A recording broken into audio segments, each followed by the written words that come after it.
What's up guys, it's me again, Joshua C from TechNif, and yes, today we're having the Redmi Note 9S here. So let's check out what's the upgrade on this phone. So I'm gonna skip the contents in the box this time because it's pretty much the same, but the one different thing we get out from the box is the grey color silicone back cover that looks better off than the usual transparent ones. Now for the design. The Redmi Note 9S comes in with a minimalist glossy Gorilla Glass 5 build for the back and the front, which looks pretty nice, but be aware of your fingerprint stains on it. As for the whole gripping comfort, although the phone is a little bit heavy that weighs in at 210 grams, the whole 3D curved edges and the metallic matte coating on the sides do help me to get a good grip on the phone. It comes with 3 color options: the Glacier White, Interstellar Grey, and the one we're having here is the Aurora Blue. So the Redmi Note 9S has my favorite fingerprint sensor set up on the side, which is a combination with the power button that allows you to unlock the phone easily without leaving any fingerprint stains on the screen. A volume rocker, speaker grill, USB-C port, 3.5mm audio jack, a secondary mic for the noise cancelling and video stereo recording, as well as the IR blaster on the top of the phone. Coming to the front, it has a 6.67-inch IPS LCD Full HD Plus dot display with up to 465 nits of maximum brightness. I would say it's a pretty decent display for your everyday usage as well as for gaming. As for the audio quality, it's pretty nice and loud with a tinge of bass in it. Listen to it for yourself.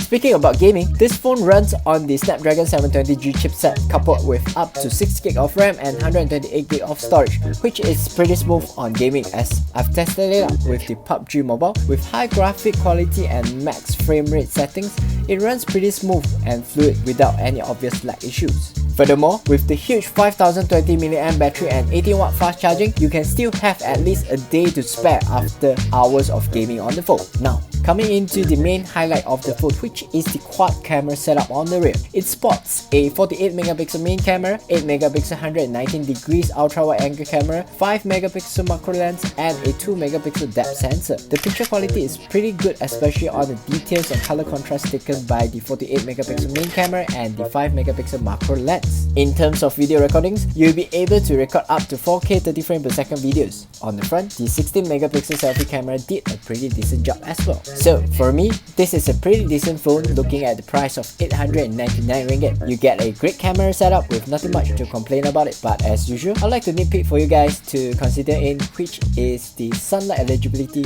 on the screen, as you really find a hard time using the phone under a hot sunny day. So that's all for today. Do remember to click like and smash the subscribe button and hit the bell icon to catch our latest gadget reviews. I'm Joshua C. See you next time.